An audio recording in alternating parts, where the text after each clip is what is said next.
Bienvenue pour le premier numéro des Plumes Asthmatiques Show avec la superbe tagline qui s'appelle « La culture va vous mettre au pain ». Donc on va faire un petit tour d'horizon de ceux qui nous accompagneront pendant cette première émission. Donc autour de la table, il y a Nico Pompus. Bonjour. Et Musica. Salut. Et bien sûr, je me présente, je suis votre serviteur, Cérisiteur. Donc pour cette première émission, on va se présenter un peu. Pas trop, on va juste vous dire ce qu'on fait sur les plumes asthmatiques et juste pour être sexy et fun et drôle, comme on nous a conseillé de le faire. Donc Nico Pompus, à ton tour, on t'écoute. Alors bonjour, je suis Nico Pompus, je suis le fondateur des Plumes Asthmatiques et plus spécialement je suis celui qui vous parle en général, ou qui écrit plutôt sur Londres, et je suis aussi le coordinateur du projet Doctor Who sur les plumes, voilà en ce qui me concerne. Merci beaucoup. Musica, à ton tour. Je suis Musica, je suis plumière depuis un peu moins d'1 an. Non, ça fait moins d'1 an même. J'écris des conseils sur les plumes asthmatiques et j'écris aussi quelques chroniques, notamment dans l'œil d'une série film sur le Challenge Série 2013. Voilà. Et il faut aussi qu'on précise, tu es une des mains invisibles qui s'occupe de tout ce qui est Twitter et communication. Voilà, je suis la chargée de com en fait. Exactement. Voilà, très belle mission pour toi. Donc je vais me présenter en 2 mots, enfin un peu plus même. Donc je suis Cérisiteur, j'écris, comme mon nom l'indique, des chroniques sur les séries. Et de temps en temps j'essaye de parler de cinéma, mais bon c'est très rare. Et qu'est-ce que je fais d'autre ? Voilà, je glande. Rien, et tu glandes. Je glande surtout, mais en gérant tous ces plumiers qui nous écrivent et dont on les remercie de leur engagement. Oui, le grand Manitou. Oui, c'est le grand Manitou, exactement. Le dictateur. Je pense plus que c'est ce qui me définit le mieux, c'est le dictateur. Donc voilà pour une présentation rapide.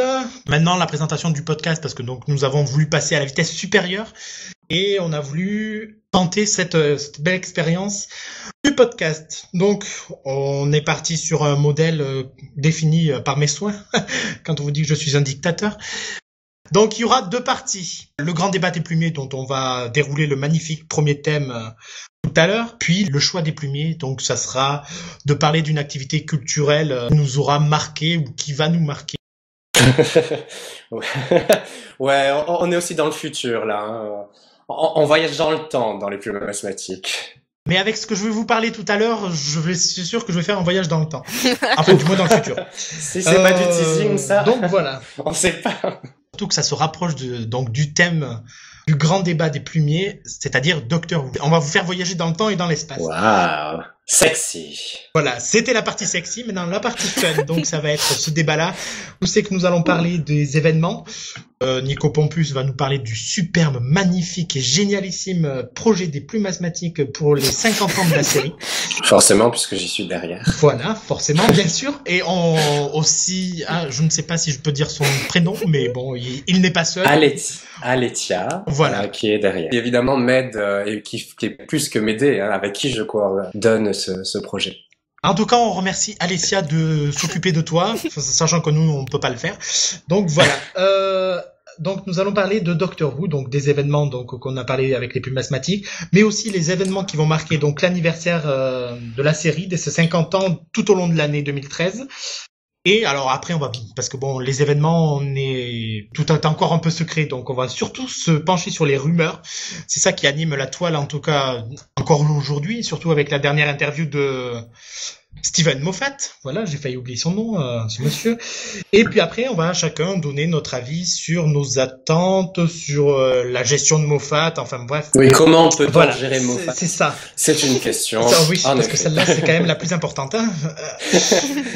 Et donc la deuxième partie, comme je vous dis, le choix des plumiers, une activité culturelle. Donc on va parler, si j'ai bien compris ce qu'on m'a dit dans ma petite oreillette, c'est ça sera surtout de cinéma avec ce qui s'est passé vendredi, avec moi qui se sera ce soir, donc dimanche 24 février, et pour vous situer dans le temps, et puis avec Musica qui nous parlera de musique. Donc voilà. Moi je suis raccord. Voilà. Donc j'ai assez parlé. Enfin, au moins pour la présentation. Donc maintenant, on va passer au grand débat des plumiers. Donc 2013, c'est l'année de Doctor Who, c'est l'année de ses 50 ans. Nous allons parler de 3 points plus précisément les événements dédiés à l'anniversaire et de ce grand événement qui va animer la BBC et même le fandom du Docteur. Il y aura donc trois points dont on va discuter aujourd'hui. Les événements de cet anniversaire avec le gros projet organisé et géré de main de maître par Alessia et Nico Pompus, puis des rumeurs et surtout après la partie fun du débat, voire même sexy et hyper drôle, en tout cas sur les attentes. Donc on va déjà commencer avec une nouvelle qui attriste la communauté Doctor Who avec la mort de Ray Kuzik, qui est le designer des Daleks. Timo. En tout cas, il est mort très récemment et c'était évidemment celui qui avait dessiné les Daleks qui leur a donc donné cette forme qui a tant fasciné et effrayé les petits Anglais il y a 50 ans et qui maintenant sont des boîtes de conserve sourire qu'autre chose, mais ça reste quand même emblématique du coup de Doctor Who et en cela la BBC a perdu quelqu'un qui a permis qui a donné à son show la forme qu'on lui connaît. Dalek, comme tu l'as dit, c'est vraiment un emblème de Doctor Who. Donc là, c'est triste. Voilà. Intéressant qu'en fait, c'est les Daleks à la création n'auraient jamais dû être là parce que celui qui est derrière Doctor Who s'était opposé à ce côté un peu peut-être bling bling et avec un œil et le côté métallique parce qu'il n'en voulait pas et pourtant c'est ce qui heureusement que les gens de son équipe ne l'ont pas suivi sur ça parce que voilà c'est ce qui a lancé Doctor Who. C'est dès l'épisode sur les Daleks lors de la première saison que il y a eu une sorte de folie dans les cours de récré et les gamins après on imagine très bien les gamins de 6, 7 ans, 10 ans, 12 ans en train de faire le Exterminate dans les cours de récré et je crois que ça n'a pas changé et on doit encore pouvoir l'entendre de nos jours au moins dans les cours anglaises. Bon en tout cas c'était une nouvelle assez triste surtout que c'est dommage parce que c'était vraiment l'année de 50 ans et lui il était là au tout début. C'est vrai que c'est pour le je suis assez alors je ne sais pas si c'est parce que je dirige ce projet donc du coup je suis de plus en plus l'actualité de Doctor Who mais il me semble que beaucoup de gens sont morts dernièrement quand ce n'est pas c'est très souvent un compagnon un réalisateur. Il faut dire qu'on arrive maintenant la série a 50 ans et forcément les gens qui ont participé à ses débuts parce que je précise Ray Kuzik avait 84 ans quand même. Bon, c'est sûr, voilà, donc ce sont quand même des gens qui... oui, on peut pleurer, on ne pleure pas parce qu'on ne les connaissait pas, mais c'est vrai que ce sont des gens qui ont permis au show d'être ce qu'il est, donc il est intéressant de leur rendre hommage, d'autant plus la série va fêter ses 50 ans. Pour l'emblème, après le fait que le type qui a créé le truc que quasiment tout le monde connaît de Doctor Who, c'est plutôt ça en fait. Si t'as pas vu Doctor Who, tu sais au moins t'as déjà au moins vu un Dalek. Moi, je regardais pas la série avant, je savais au moins ce que c'était un Dalek physiquement. Donc voilà. Mais il y a une question maintenant qu'on peut se poser, mais même si je pense connaître la réponse, avec le film écrit par Mark Gatiss sur la création de la série. Je pense qu'on ne verra pas Ray Kuzik. Parce que si je me souviens bien, c'est sur le premier épisode, c'était ce film-là, et les Daleks n'apparaissent pas dès le premier épisode. Non, ils apparaissent bien plus tard. Mais ceci dit, il est tout à fait possible qu'il lui rende hommage et qu'on voit un acteur, qu'on voit le personnage apparaître, puisque évidemment, au moment où il crée le premier épisode, ils étaient déjà en train de discuter la suite de la série. Donc il est tout à fait possible qu'ils intègrent pour lui rendre hommage et qu'ils l'intègrent dans le film. Ça ne me semble pas invraisemblable. Dédié à, je sais pas, juste avant que le truc commence, tu mets dédié à ou en mémoire d'eux, en hommage à. Oui, comme oui. La liste va être longue. Surtout que c'est très bien, il l'avait fait pour Elizabeth Sladen au moment de sa mort. Ah oui, exact. Ah, je suis encore... à chaque fois que j'y pense, je suis extrêmement on va arrêter cette spirale infernale et avant de continuer... Avant de continuer donc, sur les projets, donc sur le film dont on vient de parler, écrit par Mark Gatiss, on va revenir sur le projet des plus masmatiques et l'anniversaire des deux Doctor Who, ou des Doctor Who, on sait pas trop, parce que là aussi ils peuvent apparaître tous chez nous. On t'écoute, Nico Pompus. Il y a quelques semaines, évidemment, j'ai eu cette idée qui était, mais bien sûr, ce sont les 50 ans de Doctor Who, pourquoi ne ferions-nous pas quelque chose sur les plumes asthmatiques? Car ça fait quelques mois déjà que nous réfléchissons sur les plumes à l'opportunité de créer des dossiers. Nous avons en ce moment notre dossier j'espère que vous suivez avec beaucoup d'attention, qui est Marseille, Provence, c'est la capitale évidemment de la culture pour 2013, et écrit, voilà, et dirigé d'une main de fer par le dictateur Sérésiteur. Mais il manquait, alors pour les gens qui connaissent les plumes asthmatiques, vous savez notre intérêt pour la science-fiction, pour les littératures de l'imaginaire. Nous avons suivi l'organisation d'un colloque. Nous chroniquons beaucoup d'ouvrages sur la science-fiction. Donc il semblait absolument normal de donner une place privilégiée que comme on était fans, à Doctor ça a Who. beaucoup aidé. Donc, Oui. oui, évidemment, hein, je ne suis pas allé chercher un show que je détestais, par exemple, et je me suis dit, tiens, je vais passer mais une j'aurais année pu sur détester le la truc que série, je par déteste. exemple. Non, quand même pas. Ah, il me Exactement, semblait. je te réserve ça pour l'année prochaine. N'aie pas peur. Pour ce projet-là, évidemment, j'ai reçu le soutien infaillible des deux personnes qui sont ici pour ce podcast, que sont Musica et Sérésiteur, mais j'ai préféré ça aller fait mal chercher dans mon ego. évidemment quelqu'un, oui, parce qu'on s'étouffe un peu dans les plumes asthmatiques. Exactement, je suis désolé les amis. Donc j'ai préféré aller chercher ailleurs quelqu'un pour m'aider dans cette lourde tâche, qui est évidemment Aletia. Donc peut-être certains vous la connaissez déjà parce que elle officie chez nos collègues d'Elbakin. Et elle est celle qui chronique la plupart des ouvrages jeunesse qui sont, voilà, dont les critiques sont publiées sur Elbakin. Donc elle m'aide évidemment. Nous faisons une coordination 50-50. Hein, je ne suis pas le dictateur, contrairement à Sérésiteur. Ça va être le running gag du premier podcast. Je suis un dictateur. Exactement, c'est Qui ça. deviendra fait une private joke. Et tout le monde, ça va circuler sur Twitter, Oui, Sérésiteur, le dictateur. En plus, ça rime, c'est merveilleux. Exact. Ah, je suis content. Là, je suis content. Donc, du coup, qu'est-ce qu'on va trouver dans ce projet? Notre but n'est pas tellement d'étudier la série en tant que série, c'est-à-dire ce qui a été diffusé à la télévision depuis 1969 et qui a repris après en 2005 jusqu'à 1963. Désolé, je suis dans la révolution sexuelle, je ne vous dis pas où sont mes pensées. On a dit sexy et voilà, tout d'un coup, je suis en 69. Enfin bref, j'arrête tout de suite sur ça, je ne vais pas sur ce terrain. Donc, oui, l'émission évidemment qui a commencé en 1963, qui s'est poursuivie jusque dans les années 90, qui a eu un petit hiatus de quelques années et qui a repris en 2005 sous la férule de Russell T. Davies. Donc, le maître, the master, enfin pas le même, mais bref.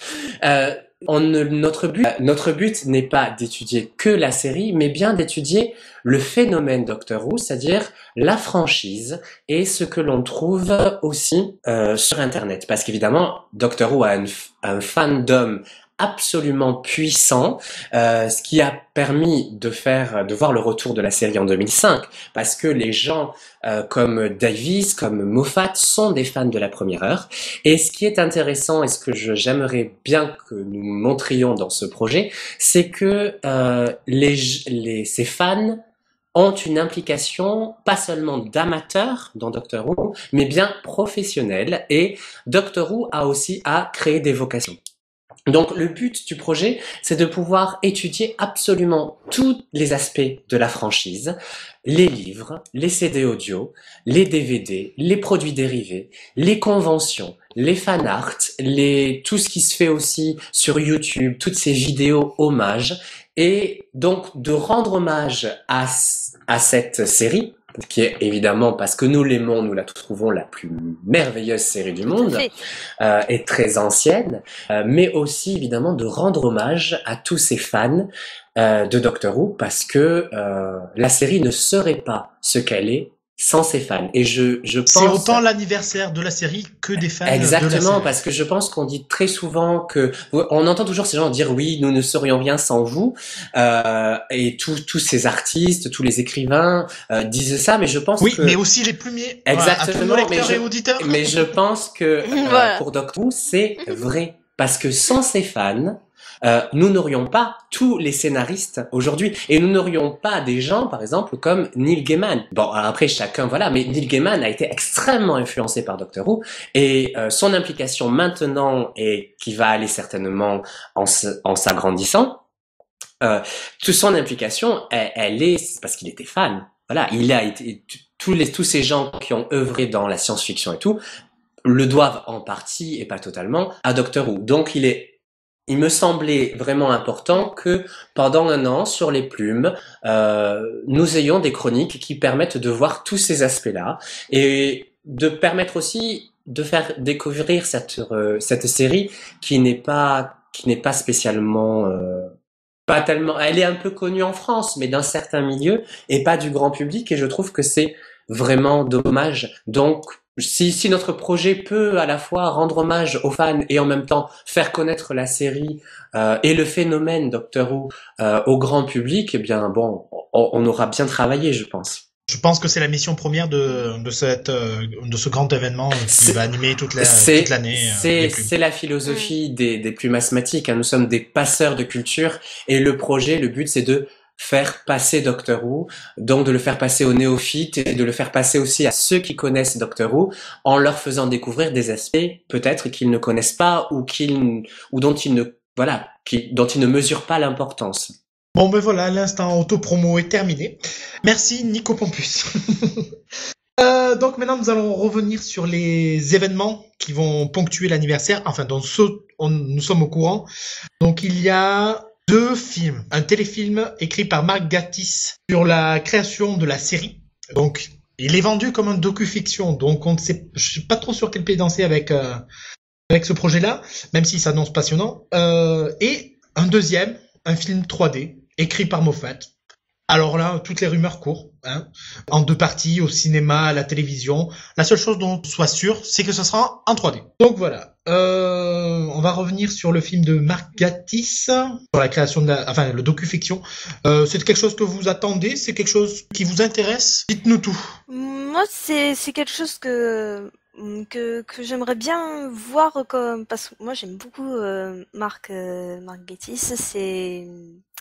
J'aime beaucoup ce qu'il fait en général, que ce soit sur Sherlock ou un peu moins sur Doctor Who, mais j'aime quand même bien le type, donc je suis curieuse de voir ce que ça peut donner ce docu-fiction. Après voilà, c'est plus ces Anglais qui sont concernés parce que c'est le genre de truc que l'on n'aura jamais en France. Et je lance un appel à France Télévisions, diffusez-le, bordel de merde. Je suis d'accord, France 4, il faut pas arrêter de diffuser Doctor Who. C'est même non, oui voilà, il faut n'arrêtez pas. Très bonne initiative. C'est encore très confidentiel, donc ça après c'est surtout quelque chose qui va intéresser les résidents britanniques comme Nico Pompus ou les Anglais directs. Voilà, donc moi je serais bien curieuse de voir ça, même si je le regarderais plutôt d'un... Oui, et moi je dois avouer que c'est pareil, mais cette période de l'histoire de Doctor Who, de la création m'intrigue, mais j'ai quand même des doutes, sachant que Mark Gatiss, moi je ne suis pas forcément fan. Pareil, comme musique a du travail sur Doctor Who, alors que sur Sherlock j'ai aucun souci. Comme il le dit lui-même, ça fait une 12aine d'années qu'il porte le projet, qu'il avait envie de le réaliser. Ouais, je ne suis pas contre. En 90 minutes en plus, bon, ben oui. Et je suis sceptique, mais c'est quelque chose quand même que j'essaierai de regarder. Donc, Nico Pompus, ton avis sur le sujet? Alors moi, je suis extrêmement intéressé. Évidemment, vous avez dit que vous n'étiez pas extrêmement... Voilà, vous attendez. Moi, au contraire, je suis extrêmement excité à l'idée de voir ce film-là pour plein de raisons. La première, à mes yeux, c'est parce que ce film est en train de... on fictionnalise ce qui est arrivé à Doctor Who. C'est-à-dire que ce qui est la création de Doctor Who devient l'objet d'un film, et il n'y a rien de plus excitant parce que ça veut dire qu'ils vont donner une version officielle de comment ça s'est passé. Ils vont donner une vision parce que forcément on sait grosso modo comment ça s'est passé, on connaît les acteurs, ceux qui jouaient les rôles, mais aussi ceux qui ont permis la création de Doctor Who. Mais en faire un film, c'est donner finalement une sorte de version officielle sur la création. Moi, ce qui me dérange dans ce film-là, c'est l'aspect docu-fiction. C'est vrai, j'ai déjà du mal à la base avec le concept de mélanger du documentaire et de la fiction, mais J'ai peur que la fiction prenne le pas sur le documentaire. J'aurais préféré plutôt avoir un vrai documentaire qu'un docu-fiction. Moi, je trouve que quand on voit ce qui a été fait en termes de docu-fiction comme le Social Network, désolé, mon anglais est pourri là ce soir, aujourd'hui. Voilà. Ce qui a été c'est fait... plus de la fiction que du docu-fiction. Mais ça reste, c'est un biopic et je pense que ce qui fait là, c'est du biopic. C'est on prend concrètement, voilà ce qui est arrivé et on va le mettre à l'écran. Et je pense que c'est super bien et je pense que ça sera très bien fait. Si vous n'aimez pas ce que fait Mark Gatiss, par exemple pour Doctor Who, on est quand même d'accord sur le fait qu'il a une excellente écriture. Il est vrai. Si on n'est pas d'accord ce qu'il fait dans Doctor Who, c'est plus sur ses idées à la rigueur. Moi, je sais pas, je n'ai pas nécessairement d'opinion sur ce qu'il a fait sur Doctor Who, ni positive ni négative. Mais je sais que c'est un très bon écrivain, dans le sens où ça va être de très bonne qualité. Et j'ai vu les photos, j'ai vu ce qu'ils ont fait et les costumes et les maquillages sont vraiment très bien faits. C'est génial. Et puis les acteurs. Parce que ce matin, j'ai vu la photo de David Bradley aujourd'hui, je me suis dit merde. Ah oui, ils ont vraiment bien travaillé leur coup parce qu'ils ressemblent vraiment à Hartnell. Oui. Alors que quand on le voit, on se dit oula, mais pourquoi ils ont choisi ce gars-là? Mais ils ont surtout ce qui est remarquable dans ce film, c'est que dans le projet en tout cas, c'est que la BBC se donne les moyens, ils prennent les meilleurs acteurs britanniques que l'on a en ce moment. Ce qu'il faut voir, c'est que Doctor Who, ils ont cette force, c'est qu'ils sont capables de faire un casting, d'obtenir dans leur casting d'avoir les meilleurs. C'est ça qui est incroyable. En même temps, c'est aussi la série phare. Tu penses quand tu penses au Royaume-Uni, tu penses, je dis Royaume-Uni, pas que les Anglais, mais tu penses au Royaume-Uni, tu penses une des premières choses que tu penses, c'est quoi? C'est les Beatles et EastEnders. Et il y a EastEnders, exactement. Tu regardes 5 minutes de EastEnders et maintenant tu es fan, mais bon, c'est un cas particulier. Je pense qu'il y a deux trucs. C'est vrai que c'est moi vivant dans le pays, je vois qu'il y a d'autres éléments qui ne sont pas connus en France de la culture britannique, qui sont sacrément importants pour eux. Et EastEnders, Coronation Street par exemple, sont des trucs qui sont vraiment, vraiment importants. Et pourtant, en France, ça n'est pas connu. Pour le coup, voilà, je veux dire, Plus belle la vie, c'est connu en France. En dehors de la France, je suis pas convaincu que c'est même un quelconque intérêt.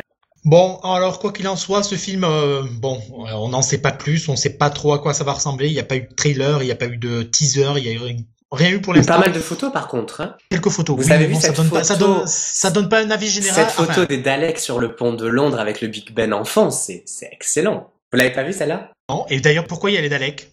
Je crois que je l'ai vu. C'est pas censé être sur le premier épisode Sea Child? Eh ben, non, c'est sur le début, je pense. C'est sur le début, voilà. C'est peut-être sur la première saison. Et je sais pas après dans l'ordre de tournage, mais peut-être qu'ils ont ont tourné aussi des trucs dans le désordre. Hein. D'accord. Bon, en tout cas, oui. Pardon. Non, je termine parce que j'allais conclure. Je voulais dire que pour visiblement tel qu'ils ont fait, dans la mesure où ils ont commencé à tourner ce biopic alors qu'ils n'avaient pas encore tout le casting, ils ont dû tourner des scènes où il n'y avait pas tous les personnages. Donc ils ont certainement commencé avec des scènes de la fin du film aussi. D'où l'explication peut-être pourquoi on voit ces Daleks ou pourquoi on voit ce TARDIS sur le bord d'une rivière. Voilà, on a vu les photos du tournage et ils montraient ça. Donc je pense que ils n'ont pas tourné dans l'ordre chronologique, ce qui semble aussi évident dans la création du film.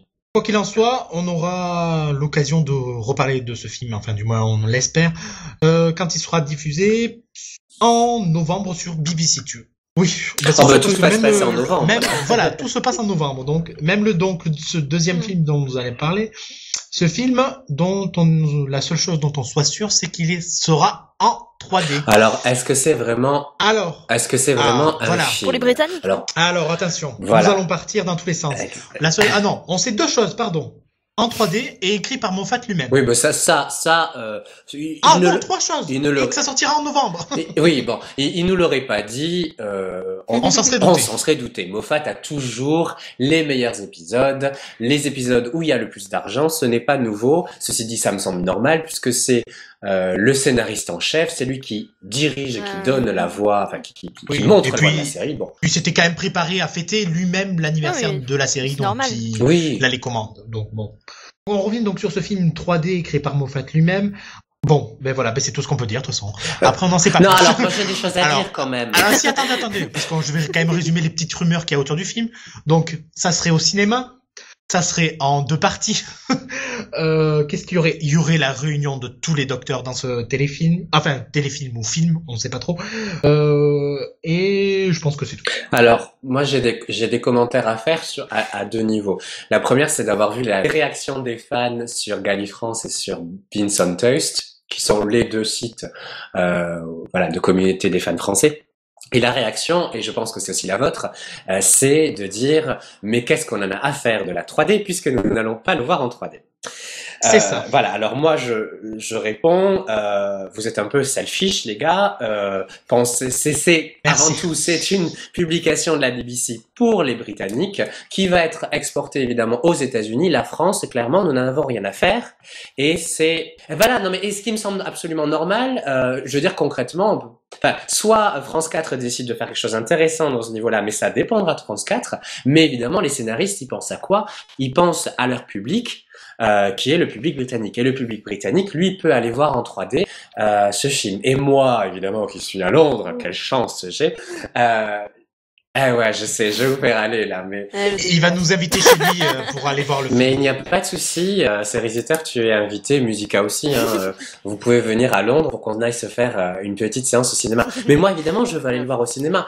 Je n'étais pas nécessairement très convaincu de l'intérêt de la 3D, mais je trouve que dans la mesure où Doctor Who est une émission de science-fiction, qu'ils ont très souvent été à la pointe aussi au niveau des effets spéciaux, etc. pour leur temps. Il me semblait... Juste comme tu en parles, je vais citer Moffat dans le texte, bon, du moins la traduction française, il est temps que la technologie rattrape enfin Doctor Who. Et je suis absolument d'accord avec lui.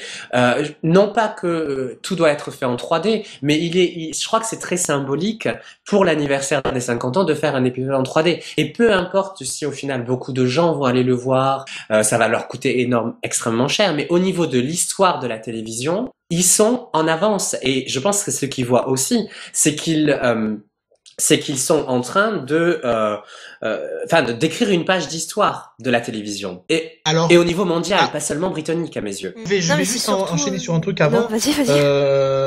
Comme j'ai bien fait mes recherches, je trouve que Moffat sur ce coup-là, il se la pète un peu. C'est pas le seul à se la péter là, en cas. Parce que oui, voilà. Parce que il semblerait qu'en 1993, donc pour les 30 ans de la série, ils aient tourné. Alors bon, certes, c'est pour Children in Need. Attention, mon anglais est magnifique. Une histoire en 3D. Bon. Certes, ce sont des épisodes courts. Oui, bah oui. On tourne à chaque fois pour l'événement Children in Need.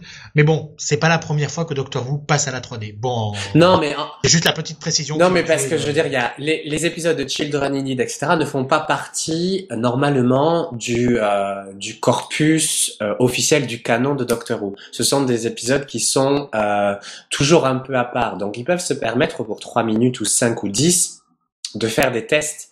Là, on va quand même être sur un épisode, pour qu'il soit au cinéma, il faut qu'il dure plus d'1 heure. Ouais, mais quand même après, les Children in Need là, qui sont diffusés, en tout cas, je les ai pas tous vus, mais j'en ai vu quelques-uns. J'ai réussi à les dégoter sur internet. C'est quand même sont intéressants, ils sont quand même relativement importants, je trouve, pour le reste de la série, notamment celui entre la saison 1 et la saison 2, dans le TARDIS pendant la régénération du Docteur, enfin juste un peu après. C'est pas pour dire qu'ils n'étaient pas intéressants. Ouais, c'est juste peut-être pour dire qu'ils peuvent se permettre de prendre des risques parce que ce sont Children in Need, pour rappeler ce que c'est une charity. Donc c'est une comment on appellerait ça, une association à but non lucratif, caritative. Voilà, à but caritatif exactement. Et c'est extrêmement important en Angleterre. Donc il y en a 2, je crois, c'est de mémoire, auxquels participe Doctor Who. C'est Children in Need et le Red Nose Day, qui arrive là en ce moment. Oui. D'ailleurs, c'est début mars, si je me souviens bien, en Angleterre. Ils en parlent énormément. J'étais au cinéma il y a pas longtemps et il y avait un petit trailer où on voit Jessie J, je crois, et plein d'acteurs très célèbres en Angleterre. Ils vont participer à ce jour-là du Red Nose Day. Donc, il faut voir aussi l'importance. C'est beaucoup plus important encore, et en France, ça reste encore important que le Téléthon. C'est l'équivalent du Téléthon. Tous ces trucs-là. Et Et En plus classe. Et j'espère qu'ils ont plus d'audience oui, aussi. mais c'est surtout ce qu'il faut montrer, c'est que justement les Britanniques ont ce côté sexy que la France a du mal à avoir, c'est-à-dire que considérant qu'on va aider les gens, on va pas faire des choses qui sont sexy, dynamiques, etc. Les Britanniques sont totalement décomplexés. Donc pour gagner de l'argent, ils vont faire les pires conneries. Leur but c'est de gagner l'argent, donc de faire des choses folles, joyeuses, voilà, funny and sexy. Et pour en revenir au film sur l'utilisation de la 3D, moi je trouve que pour Doctor Who c'est plutôt une très bonne idée parce que déjà avec la SF ça passe toujours mieux, mais en plus ils utilisent beaucoup d'effets spéciaux, il y a beaucoup de trucs techniques faits par ordinateur et effets spéciaux. Oui, donc pour toi c'est une évolution logique d'utilisation de la technologie pour la série. Oui, au moins pour un épisode spécial, parce que je crois que c'est l'épisode spécial. Oui, voilà, c'est vraiment l'épisode anniversaire, quoi. Oui. Voilà. Non, mais je pense qu'après, ça, pour certains films, la 3D, c'est juste un gadget, ça dessert. Alors que là, je pense que ça peut servir. Mais il faut faire attention parce que avec Moffat, il faut se méfier de tout. On ne sait pas s'il va l'utiliser gadget, si ça sera vraiment intégré dans l'histoire. Enfin bon, bref, comme pour tous les films, on se pose la question. Non, vous l'aimez pas, Moffat. C'est pas qu'on l'aime pas, mais c'est qu'il faut prendre des pincettes et des précautions avec lui. C'est tout. Ouais, enfin vous plus que oui, mais alors pour revenir à cette question de 3D, justement, donc dans l'interview qui a été diffusée le 20 février 2013 pour Gallifrey One 2013, qui est une convention, c'est dans cette fameuse interview où Steven Moffat parle de Russell T Davies et de de l'anniversaire, donc des 50 ans de la série, et aussi de la saison 8. Et dans cette interview, l'intervieweur lui dit est-ce que cet épisode en 3D vous angoisse ou est-ce qu'au fond ça ne vous concerne pas et il faut vous laisser ça aux gens de la technique, c'est-à-dire ceux qui vont filmer, les réalisateurs, etc. Et Moffat de dire que évidemment que ça l'angoissait parce que la 3D, je veux dire, il y a une manière aussi, il faut penser l'histoire pour que ça soit bien rendu en 3D. Donc je pense que même si c'est vrai que c'est pas lui qui tient la caméra, donc c'est pas à lui de régler les aspects techniques, il va falloir qu'il pense à une histoire. Voilà, c'est quand même lui qui est derrière, donc forcément, mais ça l'angoisse. Et je suis très content. Il y a une partie en moi qui est absolument, je suis très heureux quand il avoue être totalement angoissé. Voilà. Et bien, on va passer du coq à l'âne ou pas, on sait pas trop. On va toujours parler de ce film-là, de ce film 3D, cet épisode d'anniversaire, avec les rumeurs qui l'entourent. Parce que bon, bien sûr, il n'y a rien qui filtre. Tout est secret.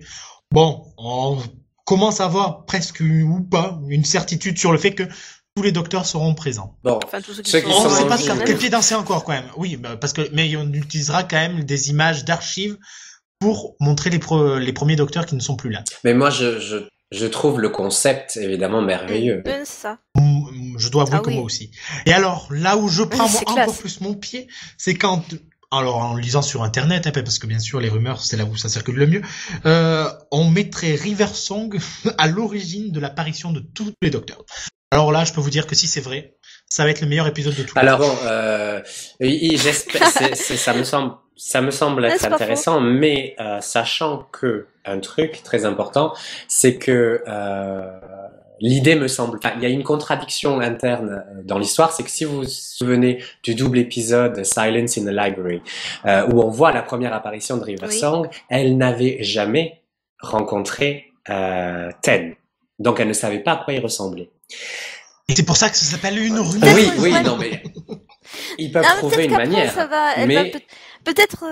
Non mais pardon, mais bon, ça va être Matt Smith. Bon, il y aura, ça va surtout être avec Matt Smith, etc. Et puis après, je sais pas, elle va peut-être organiser je sais pas, il y aura peut-être un flashback ou un truc qu'on n'aurait pas vu à la télévision. En fait, il se voyait un peu comme dans le Children in Need où Tennant, il se revoit avec Doctor Who. Oui, avec son docteur qui était le docteur de Tennant.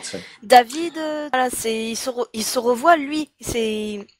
Les deux docteurs interfèrent. Oui, de toute façon, c'est vrai. D'ailleurs, c'est son beau-père. C'est vrai qu'on peut faire confiance à Moffat là-dessus pour nous trouver un moyen d'être à peu près cohérent Oui. et de nous remettre. Ah non, ça la cohérence, ça c'est un truc qui. Oui, qui alors maîtrise. non, juste- Ça c'est un truc que je juste- supportais pas chez. Non, Davis, au contraire, il chez était pas Davis, il y avait cohérent. une, Enfin, non, il y avait une il manquait de cohérence chez cohérence. Davis Ah qui ne se non, retrouve pas chez. non, Ah je suis non. pas d'accord non plus.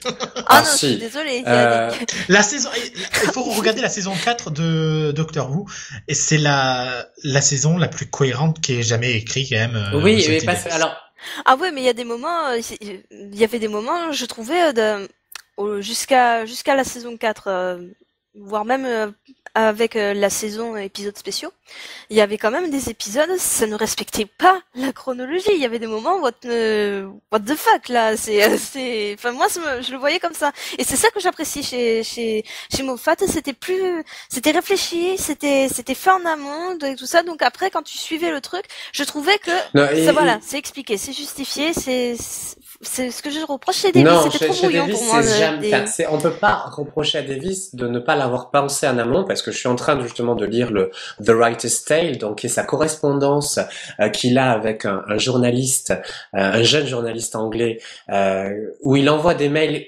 quotidiennement ou plusieurs fois par semaine au moment de la création de la 4e saison et évidemment des épisodes spéciaux. Donc au moment en fait où, pour vous donner une idée, la saison 3 est en train d'être diffusée pas aux États-Unis, n'importe quoi, en Grande-Bretagne. Donc il est déjà en train d'écrire la saison 4 au moment où la saison 3 est à peine, et commence à être diffusée.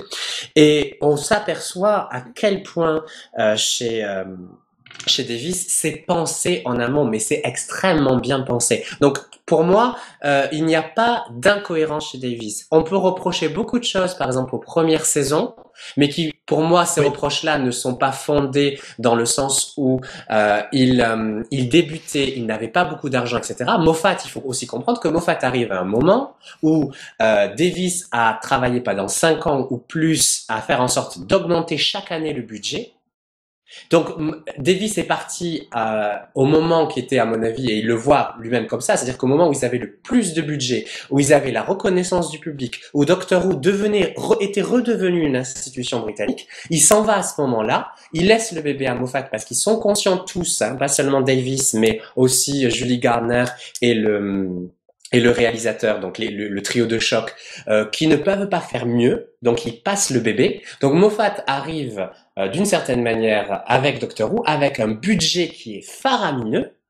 De toute façon, ça s'est vu dans l'évolution des effets spéciaux. Ça s'est vu énormément dans la qualité d'image, etc. Donc faire des par contre, au niveau de la gestion de l'arc narratif, je trouve Davis beaucoup plus, par exemple pour la 4e saison, qui est pour moi la meilleure saison de Doctor Who, qui pour moi est une maîtrise absolue, que Steven Moffat a essayé de reprendre, de copier, mais je crois en fait qu'il s'est planté, et là je pense qu'en ce moment il est en train de refaire des ajustements, et je pense qu'il va y arriver. Mais dans les saisons précédentes, à mon avis, Steven Moffat il voulait faire de la poudre aux yeux, et il y a des moments on sentait qu'il n'était pas maître de son truc. Et je suis encore persuadé qu'il y a des choses auxquelles il a fait référence et qu'il n'a pas résolu et qu'il ne maîtrisait pas vraiment.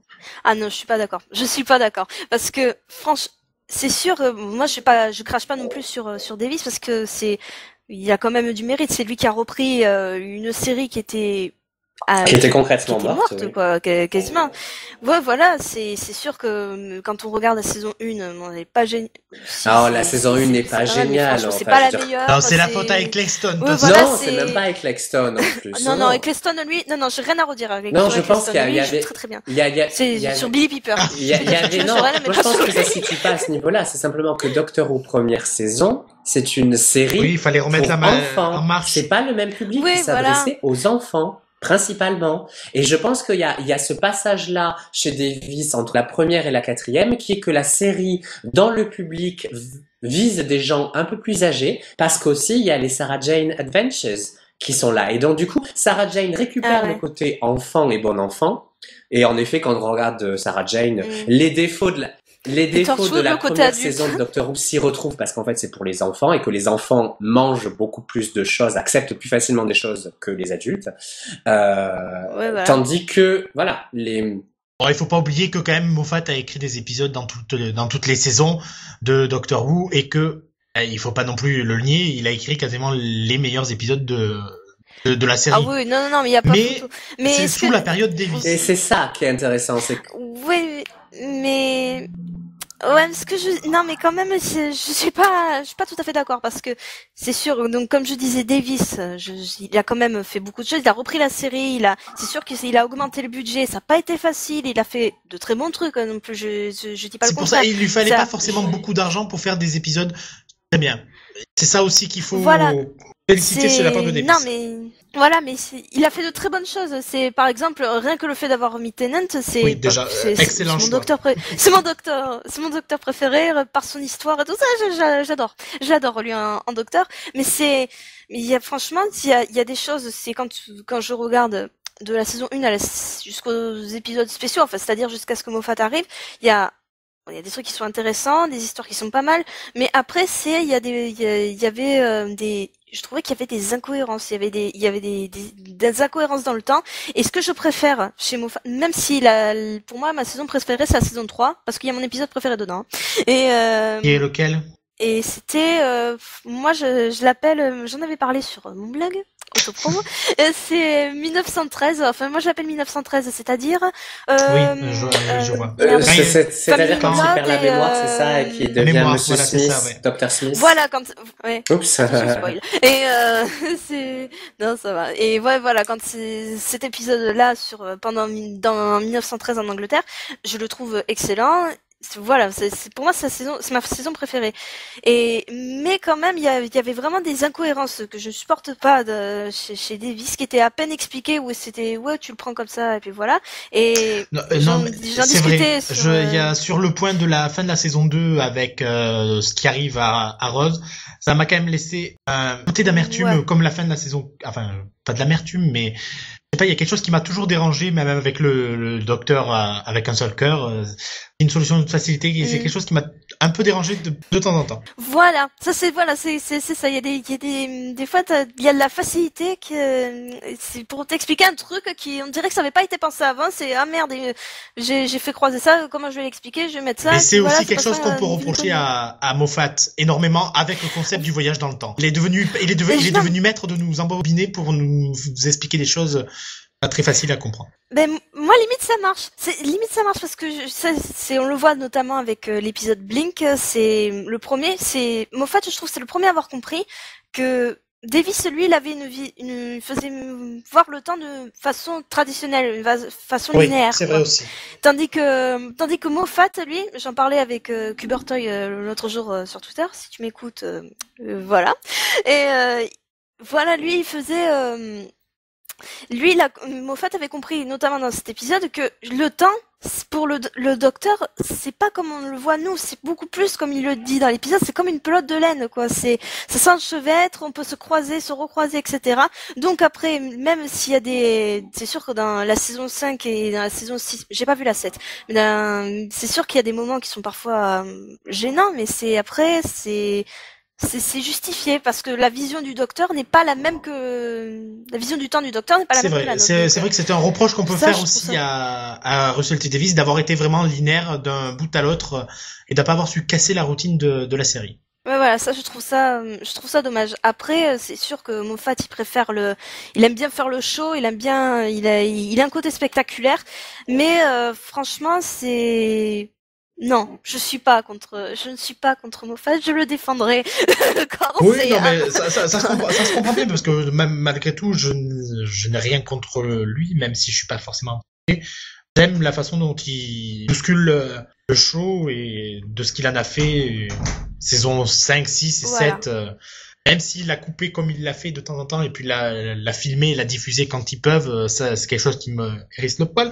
Mais bon, c'est un problème, autre. Ouais, voilà. Donc, voilà. On parlait donc de cette rumeur avec River Song, mais ce n'est pas les seules rumeurs qu'on retrouve sur Internet. La plus dramatique, celle dont même on comprend pas d'où elle sort, parce qu'on se doute bien que ça n'arrivera jamais, c'est la mort du docteur joué par Matt Smith. Oh non. Oui, alors je suis bien d'accord, mais un jour il faudra qu'il y passe, mais je ne pense pas qu'il le fasse de suite, et surtout pas dans cet épisode d'anniversaire là. Ah ouais, mais ça ferait déjà que la saison 7, je l'ai pas encore regardée, mais vu comme c'est atroce. c'est découpé. Ouais, c'est découpé, c'est d'une manière, j'ai du mal à, j'ai du mal à, Merci un peu à Steven visualiser comment Moffat. c'est découpé, mais c'est après. Non, mais là sur ça, je suis d'accord sur ce que vous dites. Le découpage est plus que bizarre, mais après c'est, voilà. Bon, mais bon, c'est une rumeur comme une autre, mais Parfois, bon. c'est vraiment pas intéressant d'une certaine manière parce que on sait très bien qu'il va devoir partir à un moment ou un autre. On sait aussi, il faut un peu arrêter, c'est parce qu'on aime énormément Matt Smith. Je veux dire, il a aussi sa carrière, il a sa vie personnelle. David Tennant a fait un choix. Voilà, je veux dire, à un moment, il faut aussi comprendre que nous, on les voit sur une saison, on se dit 3, 4 saisons, ça fait 4 ans. Non, dans les faits, ça fait beaucoup plus longtemps que ça pour eux, et ça leur prend toute leur vie. Ce qu'il faut voir aussi, ce sont des acteurs qui sont très souvent basés à Londres, et pour tourner Doctor Who, ils sont obligés d'aller au Pays de Galles. Et ça, enfin, c'est quand même un choix de face. Ça influence pas mal, voilà. Très basé à Londres, Tennant, il est pas anglais. Hein. Oui, mais enfin, je veux dire, Il est écossais, hein. Oui, mais il était oui, travaillé. voilà, je veux dire, enfin, Non, mais je taquine. Oui, mais on non, taquine pas dans cette là, on est émission. sérieux, là, il faut arrêter un peu. Oui, ben, Moffat, il vit à Londres aussi, hein, à mon avis, hein, donc, et pourtant, il est pas anglais. Mais c'est à Londres que tout se passe, et quand on est un acteur britannique, on doit être à Londres. C'est une loi. D'ailleurs, je suis moi-même dans les quartiers de Chiswick, et à côté, pas très loin, David Tennant a sa maison. Voilà. Et Chiswick, pour parler de Doctor Who, Chiswick, c'est aussi le quartier où vit Donna. Voilà, pour vous donner une idée de l'endroit où je me trouve. Allez, ben voilà, comme on parle de Donna, alors donc l'épisode anniversaire, l'année anniversaire Doctor Who, pas de Rose, pas de Martha, pas de Donna, pas de Captain Jack, c'est triste, non? Oui, c'est triste. Surtout que je crois avoir vu une contre-rumeur. C'était, il me semblait l'avoir vu. Je garantis rien, mais de toute manière c'est une rumeur. Mais il me semblait que justement certains avaient, les compagnons reviendraient. Je pense que certains reviendraient aussi. Ouais, notamment, je crois que Martha, elle allait, il était en train de Mais discuter Martha avec est en elle. train de tourner aux États-Unis en ce moment. Oui, mais il réapparaissent Oui, pour un épisode. Oui, Oui, je suis d'accord, mais enfin, voilà, en tout cas, t'as Rose, toujours du enfin, temps. le Billy Piper, donc, qui joue Rose, eh ben, l'interview que j'ai lue ce matin, qui datait d'il y a 3 semaines, elle disait qu'elle avait jamais été contactée, et que, pour l'instant, elle n'était pas prévue d'apparaître pour cet anniversaire-là. Bon, en même temps, nous la ressort, voilà. Tant mieux, je la elle veux est pas. coincée dans son autre univers là-bas. Non, mais enfin, concrètement, ils ont aussi un contrat. La BBC les oblige quand ils acceptent le rôle, il y a la clause de confidentialité. Donc, dans tous les cas, il ne faut surtout pas qu'ils disent qu'ils seront là. Donc, même s'ils ont été acceptés, on est d'accord. ils pourront toujours sous-entendre. Mais la BBC gère extrêmement bien les rumeurs, et je pense qu'ils vont pas lancer maintenant en février quelque chose qu'ils pourraient lancer au mois d'août ou au mois de septembre. Donc c'est pour ça. Et puis de toute façon, il faut bien admettre que le secret est encore entier. Hein. On a 9 mois à peu près avant de pouvoir profiter de ces épisodes et cet anniversaire de manière complète. Donc j'imagine que les informations tomberont au fur et à mesure. Alors cette rumeur, je l'ai découverte ce matin. J'ai trouvé ça dingue. Un épisode en direct. Oui, mais... Comment ça, un épisode en direct? Eh ben, filmé et tourné et joué en direct. Ça m'intéresse. Alors, à la manière pas Community, de 30 Rock qui a fait 2 épisodes en direct aux États-Unis, ou d'autres séries qui ont urgence à tenter le direct. Voilà. Alors, Doctor Who en direct, je dois avouer que donc il ne faudrait pas avoir d'effets spéciaux. Bah c'est ça, voilà. Donc c'est absurde. Donc non, mais en même temps, c'est pas forcément, comme on disait, Russell T Davies avec très peu d'argent, voire même quasiment pas, il faisait des épisodes. Oui, donc dans ce cas-là, ça aurait bien. Oui, avec des costumes, etc.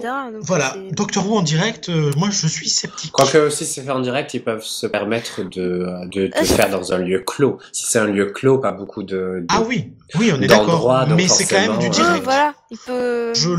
Oui. Je sais pas, je suis vraiment sceptique là-dessus. Là, c'est sceptique, je sais pas, mais c'est surtout, je les plains alors, parce que ça va être très très dur à mettre en place. Une série de SF comme ça, même pour n'importe quelle série, mais particulièrement pour la SF, ça va être très très dur pour qu'ils arrivent à faire des épisodes en direct, faut que le type, faut que ce soit un génie, soit ce soit un casse-cou, parce que là... Non, je pense vraiment que c'est une rumeur voilà, et je sais elle pas, mérite je sais même pas. pas qu'on s'y attarde, je pense. Donc, Bon, ben alors, Nico Pompus l'a dit, donc c'est on moi le passe à la suite. dictateur. Voilà, c'est ça. Vous avez vu, j'ai été démasqué. Non, toi t'es Dieu, t'as fait le Alors, site, c'est bon, en t'es quelques Dieu. mots, Lui, c'est alors vraiment dictateur. quelques mots, vos attentes pour l'anniversaire. Allez, on commence avec toi, Musica. Alors mes attentes, c'est peut-être, moi je pense que sur la série, ils vont peut-être, ce serait pas mal, peut-être pas pour l'épisode spécial comme on l'a dit, mais peut-être qu'ils vont, de toute façon ça se profile de plus en plus, le docteur risque de changer. Moi j'aime beaucoup Matt Smith, mais après je veux voir un peu ce que peut donner Une un autre acteur. Je actrice. suis curieuse de savoir ça. Un autre, oui, ou une actrice, oui. Si je me souviens bien, on va faire une surprenant, petite précision quand même. La 12e régénération du Docteur sera forcément la dernière. Non, pas sûr. Non, sûr je pense pas. Parce qu'il a Pourquoi un ce serait nombre la limité de régénération, si je me souviens bien. Je sais, C'est 12, j'ai essayé 13. de rechercher à ce sujet-là et je ne crois pas. Bon, Je ça, crois pas qu'il soit limité. d'accord. Et puis il y a toujours moyen, c'est de faire des Moi, changements. oui, il me semble qu'il était, non, mais je crois que oui, il était limité, mais c'était un nombre assez, c'est pas 12, c'était beaucoup plus, 12 c'était vraiment au tout début, je crois. Enfin, même au début D'accord. c'était illimité, si je me trompe pas. Mais après, je crois que c'est beaucoup plus, pas loin de la centaine ou un truc Bon. comme ça, donc ça va, il y a Donc de quoi la qu'il en marge. soit, toi, Mais, ce qui t'intéresse, c'est vraiment le changement de Docteur. Tu veux te débarrasser de Matt Smith? Moi, Même je pas suis ou quoi? Non, c'est pas ça. Non, j'aime beaucoup Matt Smith, moins que Tennant, mais j'aime beaucoup Matt Smith. Mais c'est après, je sais pas, de toute façon, il va arriver au terme de son contrat, ce qui était de 3 ans, oui, c'est ça. Il avait un contrat de 3 ans avec, C'est pas dit qu'on le pour revoit en Doctor Who. saison 8, c'est ça? Donc, il y a, Oui, c'est ça. il y a des chances je sais pas, mais s'il le changeait, ça serait pas mal. Enfin, je veux voir. Après, tout dépend de l'acteur. Si c'est quelqu'un que je peux pas piffer, ça sert à rien. Mais mais ce que je veux dire, je sais pas, ça peut être intéressant. C'est comme changer Moffat, qui, même si je le défends, il quand même, toujours, il patine un tout petit peu là. Surtout qu'il a Sherlock qui devrait écrire, oui, Moffat écrit sur Sherlock, bordel, on attend. Et, non, après, il y aura peut-être un changement, un renouveau, ça peut être intéressant. Je suis curieuse de voir ça, même si ça va me fendre le cœur quand je vais voir Matt Smith partir. Mais Bon, je suis Nico curieuse. Pompus, à ton tour, les attentes pour l'anniversaire et l'après. Bon, pour l'anniversaire, juste, moi j'ai pas d'attente, définie en tout cas, juste simplement que ça soit un vrai plaisir, qu'on retrouve les valeurs de Doctor Who, qui est le divertissement en famille, parce que pour moi c'est ce qui est très important dans Doctor Who. C'est pas tellement les effets spéciaux que tout ce qui est dit sur les valeurs humaines, sur ce qui fait des humains cette race justement si importante aux yeux du Docteur. Et je trouve que les plus beaux épisodes sont toujours ceux qui mettent au cœur non pas la science-fiction, parce que la science-fiction n'est qu'un outil, mais quand il y a toutes ces valeurs humanistes qu'on retrouve. Donc j'espère avoir un épisode qui soit aussi mémorable que Blink. Et Blink, c'est mémorable parce que il y a tous les thèmes de la séparation, qu'on retrouve et qui font que ces épisodes sont mémorables. Donc j'espère qu'on trouvera ça pour le 50e anniversaire. Et mon souhait le plus cher, c'est si on voit comment les choses se sont passées depuis la recréation de Doctor Who, dont nous avions eu Russell T Davies avec comme scénariste phare Steven Moffat, et que d'ailleurs Davies dit au sujet de Moffat que c'est une personne c'est une personne à qui il fait confiance. Et je pense qu'on retrouve exactement la même chose avec l'ère Moffat, avec comme scénariste dont on ne remettra jamais en cause la compétence, qui est évidemment Neil Gaiman. Donc j'espère forcément que si Moffat devait passer la main, ça serait à Neil Gaiman, parce que Neil Gaiman, avec ce qu'il a fait, il a déjà montré dans son passé de scénariste, avec Sandman, avec la série Neverwhere, qu'il était absolument capable de pouvoir gérer tout ça. Donc si Neil Gaiman prend Doctor Who en main, ça va être juste explosif. Et j'ai ce que je peux espérer de mieux pour Doctor Who. Et sinon, toi, c'est Héréditaire, qu'est-ce que tu en penses? Ah, ben c'est bien gentil de me demander. Donc moi, qu'est-ce que j'attends de Doctor Who Moi, ce que j'attends de Doctor Who, comme je suis très nostalgique, c'est le retour de à peu près tout le monde. Hein, attention. Comme nous avait fait Russell T Davies au moment du départ de David Tennant, faire revenir tous les acteurs, etc. C'est quelque chose auquel je tiens. J'ai envie de revoir Captain Jack, j'ai envie de revoir Donna, j'ai envie de revoir Martha, j'ai envie de revoir Rose, j'ai envie de revoir les anciens docteurs. Bon, enfin bon, bref, si on pouvait faire une réunion de famille, ça serait génial. Et sinon, pour les saisons prochaines, enfin au moins la saison 8, contre aussi, bon, on sait que Moffat, il l'a dit, il sera là sur la saison 8. Et voilà, j'espère que ça sera aussi sa dernière et qu'il laissera sa chance à d'autres personnes. Gaiman, je suis pas forcément fan de ce qu'il a fait sur Docteur. Après, C'est le meilleur épisode. Mais oui, mais je ne suis pas C'est forcément. le Tardis. Lequel? The Doctor's Wife, c'est lui, oui. Voilà. C'était lui. C'est ça.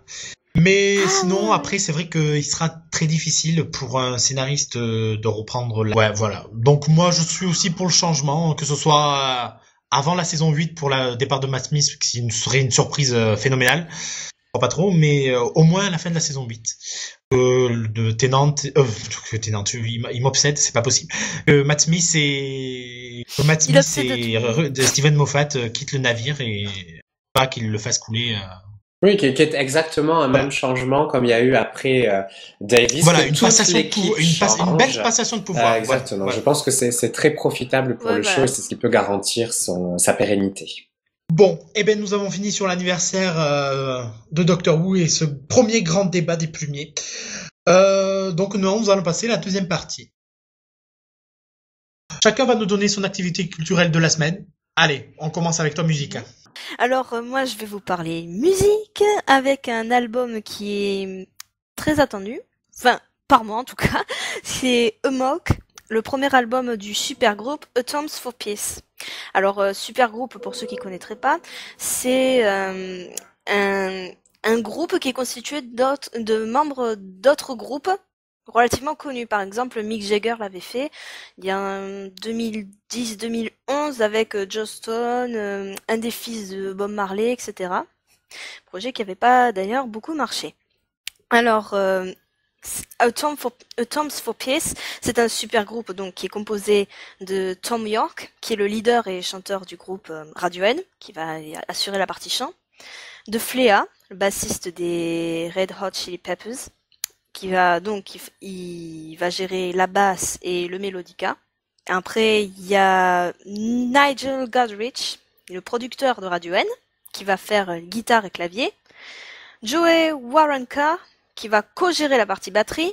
Il a travaillé avec des groupes comme R.E.M., Beck, les Smashing Pumpkins, et j'en passe.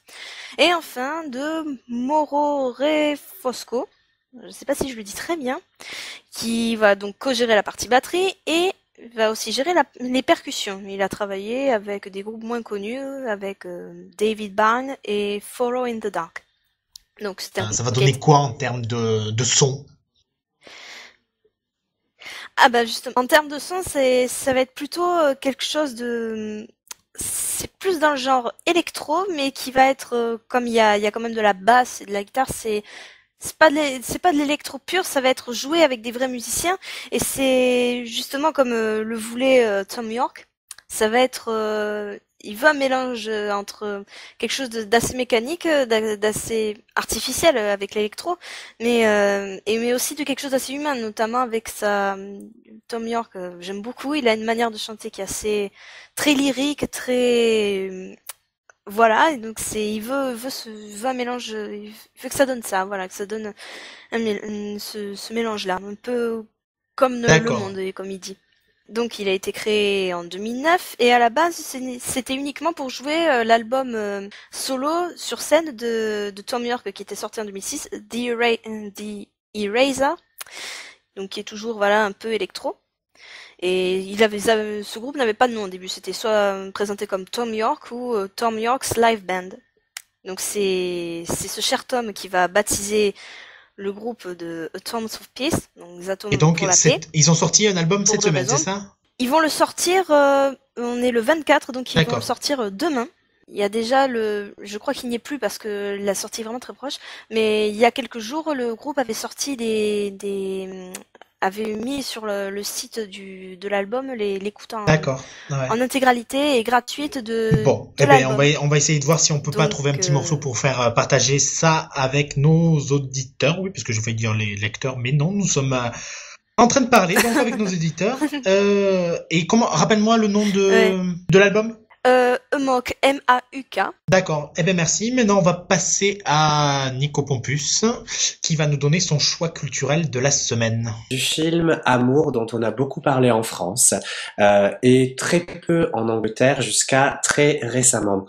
Alors, pourquoi on a parlé d'amour en Angleterre? Alors, bon, je vais replacer. Je vis en Angleterre depuis 2 ans. Je vous parle très souvent de l'Angleterre sur les plumes asthmatiques. Et donc, forcément, ma perception de la culture, même française ou francophone, se fait voilà, avec le filtre de la distance. Et très souvent, j'entends parler des films français que s'ils sont diffusés à Londres ou si ils sont ou si mes amis, dont ces visiteurs évidemment, m'en parlent. Donc pour Amour, je n'en avais pas vraiment entendu parler lors du Festival de Cannes. Pourtant, il a reçu la Palme d'Or en 2012. Il est sorti, je pense, plus ou moins dans la foulée en France, mais nous l'avons eu à Londres que à la fin de l'année dernière, fin novembre, début décembre. Donc j'étais allé le voir là, j'ai été absolument traumatisé par ce film, il faut bien le dire. Donc ce film qui a été produit par Michael Haneke, avec comme dans les rôles phares Jean-Louis Trintignant et Emmanuel Riva, qui jouent un couple d'octogénaires qui doit faire face à la dégénérescence mentale et physique de l'un de ses membres, donc ici l'épouse interprétée par Emmanuel Riva. Et c'est donc de voir dans une sorte de huis clos, dans cet appartement parisien, comment ces deux amoureux qui se sont promis de ne jamais se séparer et qui aussi se sont promis qu'ils resteraient ensemble jusqu'à la fin. Donc ça veut dire que pour le personnage interprété par Emmanuel Riva, elle refuse de retourner et de mourir finalement à l'hôpital. On va suivre cette aventure extrêmement heartbreaking, comme on dit en anglais, donc qui vous fend le cœur.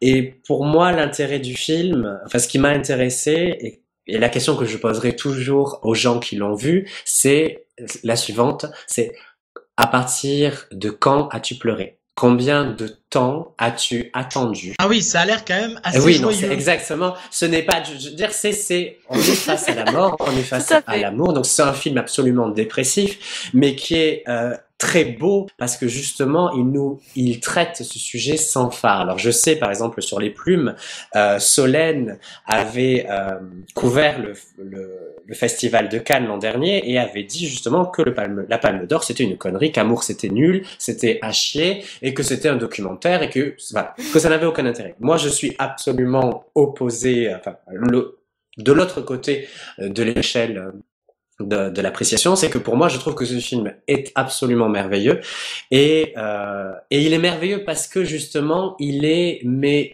vous brise le cœur et c'est la première fois de ma vie que à la sortie du film, j'ai mis 10 minutes avant de pouvoir parler, 20 minutes avant de pouvoir avoir une pensée construite et ah, ça devait être un temps béni. Exactement, mais qui était dans le même temps, et c'est quelque chose qui m'a hanté sur plusieurs jours parce que vous avez la sensation qu'on vous arrache l'âme parce que vous voyez quelque chose qui est absolument horrible, qui est comment un couple va faire face à la maladie et à la mort. Alors, pourquoi j'en parle? Parce qu'évidemment, ce n'est plus vraiment d'actualité, mais si, c'est encore d'actualité. Il y a quelques semaines, doublement l'actualité, parce que il y a quelques semaines, il y a eu la cérémonie des BAFTA que j'ai eu le plaisir de voir. Alors. Bon, vous arrêtez de parler pendant que je parle, s'il vous plaît. Oui, merci. triplement. Donc, je reprends. Il y a eu donc cette actualité-là avec les BAFTA, l'édition 2013 qui a été présentée par Stephen Fry, magnifiquement présentée d'ailleurs par Stephen Fry, a célébré Amour. Donc, ils ont eu le prix du meilleur film étranger, mais aussi le prix de la meilleure actrice, donc pour Emmanuelle Riva, qui interprète celle qui, petit à petit, perd l'esprit et perd ses capacités physiques. C'est un rôle, on ne peut pas imaginer que l'interprétation d'un tel rôle puisse laisser indemne, donc surtout pour quelqu'un qui a cet âge-là et qui donc a joué sa propre mort. C'est quelque chose d'absolument, certainement d'assez traumatisant, un peu bizarre, mais donc du coup superbe. Et elle méritait absolument son BAFTA de meilleure actrice face à des actrices hollywoodiennes un peu plus connues, par exemple. C'est quand même elle qui l'a eu, elle qui parle français. Donc c'est aussi ce qu'il faut voir, c'est que pour un BAFTA, quand c'est un film étranger et que l'actrice remporte un prix, ça veut vraiment dire que son interprétation est de qualité. Elle va au-delà. Comme Jean Dujardin voilà, l'année elle va dernière. au-delà de la barrière de la langue et du cinéma national entre guillemets. Et évidemment, oui, mais il est fait en français. Même si le film est autrichien. C'est ça qui est très important, c'est que le film est tourné en français avec des acteurs français. Isabelle Huppert, on ne fait pas plus français, on ne peut pas faire cinéma plus français qu'Isabelle Huppert, que Jean-Louis Trintignant. Bon, je connaissais pas Emmanuelle Riva avant ce film-là, mais en tout cas pour Isabelle Huppert, c'est évident qu'elle est l'essence même du cinéma intellectuel à la française et même dans le film, elle interprète la Parisienne de base, d'une certaine manière. C'est-à-dire, c'est son meilleur rôle, je crois, la Parisienne de base. L'intellectuel qui a un problème sexuel. Et alors ça m'a d'autant plus fait rire, et j'ai trouvé ça extrêmement délicieux, c'est qu'elle joue la Parisienne, mais en fait elle habite à Londres. Donc forcément, j'ai trouvé ça pour moi extrêmement marrant. Ça m'a beaucoup amusé de l'avoir joué. Et donc évidemment, les Césars ont aussi récompensé. Oui. Il faut le mentionner, donc meilleur film, meilleur réalisateur, meilleur acteur, meilleure actrice, et j'en oublie un, je crois que c'est meilleur scénario. Oui, quand voilà. même, c'est avant tout une histoire. Encore Emmanuelle Riva. Voilà. Donc voilà pourquoi je parle d'Amour, parce que je vous le conseille. Alors le film est sorti normalement en DVD ou devrait sortir en DVD dans la semaine. Je vous conseille vraiment de l'acheter si vous ne l'avez pas vu, parce que ce n'est pas facile à voir forcément, et ça pourra peut-être refroidir certaines personnes en disant non, j'ai pas envie de voir ce genre de film triste. Et en effet, moi-même, avant d'aller le voir, je n'avais pas envie, mais après, je dois dire qu'on ressort de ce visionnage, puisque pour vous, ça ne sera pas une séance de cinéma, on ressort de ce visionnage du film extrêmement enrichi, avec une perception de la vie qui est beaucoup plus profonde. Et c'est le genre de films qui sont importants parce qu'ils vous font grandir, parce qu'ils vous ont apporté une émotion intense. Et rien que pour ça, même si ça vous brise l'âme, ça vous l'arrache, ça la divise, enfin tout ce que vous voulez, c'est extrêmement violent dans le ressenti. Ouh là là. Je pense que c'est extrêmement important en tant que spectateur de ressentir ce genre d'émotion. Voilà. Bon, ça va être difficile de rebondir par derrière, mais bon, je vais toujours parler d'Amour parce que Amour va aussi être représenté aux Oscars et Emmanuelle Riva va participer dans la catégorie meilleure actrice. Et moi, donc voilà, je vais parler de cette autre actrice qui est en compétition avec Emmanuelle Riva, Jennifer Lawrence. Et c'est là où c'est la catastrophe. J'adore Jennifer Lawrence. Attention. Oui, moi je l'ai adorée aussi, mais Exact. dans Hunger Games. Et là, elle se retrouve en lice aux Oscars avec Happiness Therapy. En soi, le film, j'ai bien Happiness aimé. Therapy, c'est The Silver Lining. The Silver Lining, c'est ça. D'accord, ouais. Et elle était d'ailleurs au BAFTA aussi. Et oui, elle a quand même gagné le Golden Globe pour ce rôle-là, mais je ne comprends pas. Je trouve qu'elle...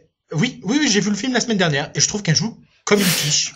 Autant, je trouve que c'est plutôt pas mal filmé, surtout sur le début quand il insiste sur la folie, c'est très bien fait. Bradley Cooper, je trouve qu'il est extraordinaire de bout en bout. Bon, peut-être pas mériter l'Oscar non plus, mais il faut pas déconner. Mais je trouve le film plutôt pas mal fait. Mais c'est le choix de Jennifer Lawrence qui me laisse sur Est-ce que tu peux nous dire de quoi parle le film? Alors le film parle d'une thérapie en étant content. C'est comment ça s'appelle Bradley Cooper qui sort d'hôpital psychiatrique suite d'un problème amoureux avec sa femme où il a tabassé l'amant de sa femme, on lui a découvert qu'il est bipolaire et il rencontre donc sur sa route Jennifer Lawrence alors je ne sais même plus le nom du personnage, mais bon, c'est pas grave, qui elle aussi a un problème psychologique et tous les deux vont s'entraider et rencontrer le bonheur. Donc le film part très bien parce qu'il parle de problèmes sérieux, dont la folie, les maladies mentales, et dérive lentement vers la comédie romantique de base. Et le problème, c'est vraiment l'actrice principale, quoi.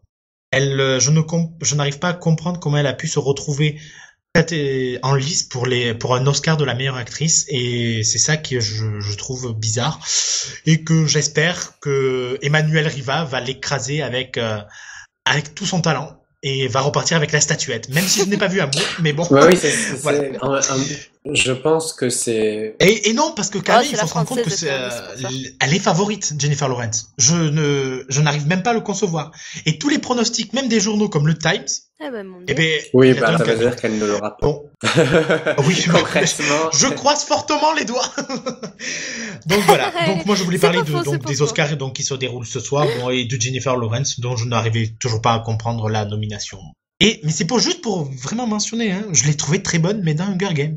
Voilà. Pas dans Happiness Therapy de David O. Russell. Mais on fait avec, et puis moi je vous dis, je croise les doigts pour que ce ne soit pas elle. Je crois qu'en France, tout le monde veut que ce soit Emmanuelle Riva qui l'ait. D'ailleurs, je crois que ce serait la seule à avoir, la seule ou une des rares à avoir fait un triplé BAFTA, César. En même temps, si elle ne l'a pas maintenant, et Oscar, l'Oscar, elle ne l'aura pas plus tard. Oui. Sachant que nous souhaitons un bon anniversaire à Emmanuelle Riva qui fête aujourd'hui. Donc aujourd'hui, nous sommes le 24 février. 2013. Et donc voilà, je précise. Le 24 février. Joyeux anniversaire. Voilà, donc en plus ça serait presque normal de lui donner un Oscar parce que c'est son anniversaire. Et on te souhaite évidemment d'être encore là dans plein d'années, de pouvoir faire encore des films. Ah, parce que toi carrément tu l'as du tout. Oui, voilà, parce qu'avec Emmanuel, nous sommes extrêmement proches. Donc Emmanuel, joyeux anniversaire de la part de Nico Pompus. Bon, voilà, c'était le choix des plumiers, donc merci à tous les deux. Et maintenant, on va passer à la conclusion. Nous vous remercions de nous avoir écoutés pour ce premier numéro des Plumes Asthmatiques Show. La culture va vous mettre au pas. Oui, cette tagline est magnifique. Il faut le reconnaître et l'admettre. Et surtout commenter. Oui. Voilà. Peut-être nous laisser sortir de la cave. Je vous en prie, que c'est merveilleux. Et donc... Non, mais je vais pas vous libérer parce que on reviendra prochainement parce qu'on s'est bien amusé. Avec d'autres invités. Oui. On espère. Oui, parce qu'il faut les trouver quand même. J'ai ma petite idée. On a du réseau. Ah bon, ça va alors. Bon, en tout cas, je vous remercie à tous les deux, Nico Pompus et Mika, d'avoir participé à ce premier numéro. Mais c'était avec un grand plaisir que je me suis prise au jeu de vous accueillir pour ce podcast. Et j'espère que les Plumes Asthmatiques vont continuer leur aventure. Oui, l'expérience du podcast. Je vais laisser la parole à Nico Pompus, le fondateur des Plumes Asthmatiques, pour conclure ce premier numéro des Plumes Asthmatiques Show. À toi, Nico Pompus. Merci beaucoup de nous avoir écoutés. Donc, on espère vraiment que c'était fun, sexy et drôle, que vous avez passé un moment extraordinaire avec nous. Sachez évidemment que l'aventure continue quoi qu'il en soit. En podcast ou par écrit, vous pouvez nous lire. N'hésitez pas à nous suivre sur notre page Facebook. Facebook, les Plumes Asthmatiques. L'adresse est facile, nous la mettrons sur notre page YouTube. N'hésitez pas non plus à nous suivre sur Twitter, @plumiata. Évidemment, n'hésitez surtout pas à commenter parce que c'est grâce à vous si nous continuons, si nous levons chaque matin et que nous écrivons, que nous pensons aux Plumes Asthmatiques. Donc nous avons besoin de votre soutien au quotidien. Merci à vous et à très bientôt.